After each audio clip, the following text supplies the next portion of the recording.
दोस्तों, good morning all of you. Sudha education channel में आप सबका स्वागत है।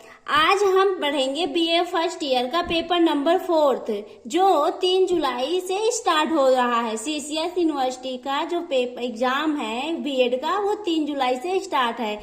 तो अब इसमें कोई चेंजेस तो होना है नहीं, ये कंफर्म है कि 3 जुलाई से ही अब होगा।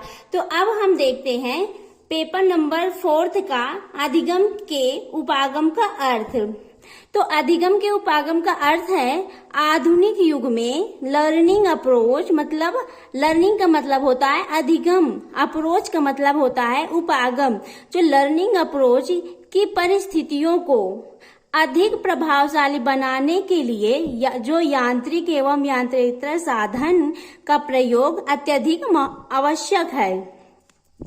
मतलब क्या है, जो कि आधुनिक जो अधिगम उपागम है, जो लर्निंग अप्रोच है, इसकी परिस्थितियों को अधिक प्रभावशाली बनाने के लिए जो साधन होते हैं उसका प्रयोग अत्यधिक आवश्यक है। और शिक्षा के क्षेत्र में तकनीकी की सहायता से एक उपागम का विकास हुआ है। शिक्षा के क्षेत्र में जो तकनीकी जो टेक्नोलॉजी है इसकी सहायता से एक जो शिक्षा के लिए एक अप्रोच का विकास हुआ है, मतलब एक उपागम का विकास हुआ है शिक्षा के क्षेत्र में।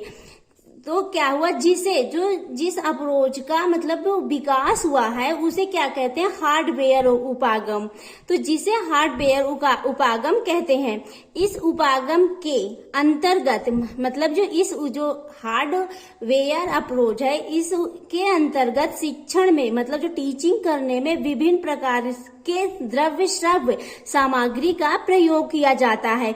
हार्डवेयर जो उपागम है इसमें विभिन्न प्रकार के सामग्री जो श्रव्य द्रव्य जो सामग्री है उसका जो प्रयोग किया जाता है अधिगम के उपागम में। तो ये हुआ अधिगम अप्रोच अर्थात लर्निंग अप्रोच। अब हम देखते हैं जो हार्डवेयर है ये क्या है, हार्डवेयर एंड सॉफ्टवेयर। तो हार्डवेयर में कठोर भी कहा जाता है, हार्डवेयर उपागम को कठोर कहा जाता है एवं सॉफ्टवेयर को मृदुल। हार्ड का मतलब जो कठोर होता है, सॉफ्ट का मतलब जो मृदुल होता है, मतलब सॉफ्ट मुलायम होता है, उपागम कहते हैं।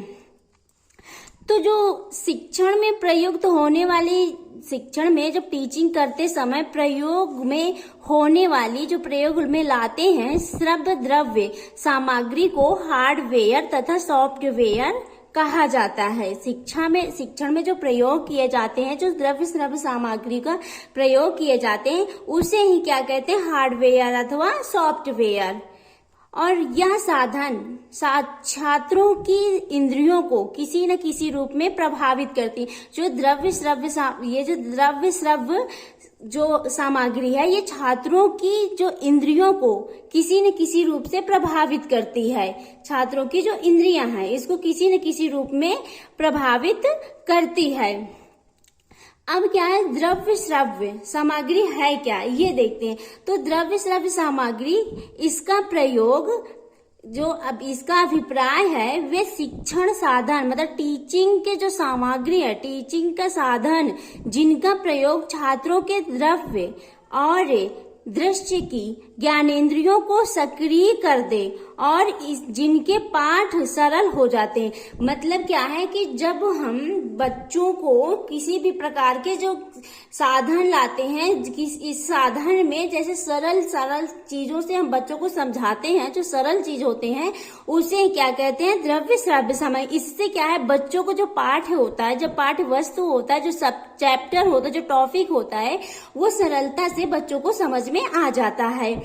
आई होप कि ये छोटी सी वीडियो आपको पसंद आई होगी। अगर मेरी वीडियो पसंद आए तो कमेंट में जरूर बताइए, लाइक शेयर सब्सक्राइब कीजिए। Thank you for watching my video.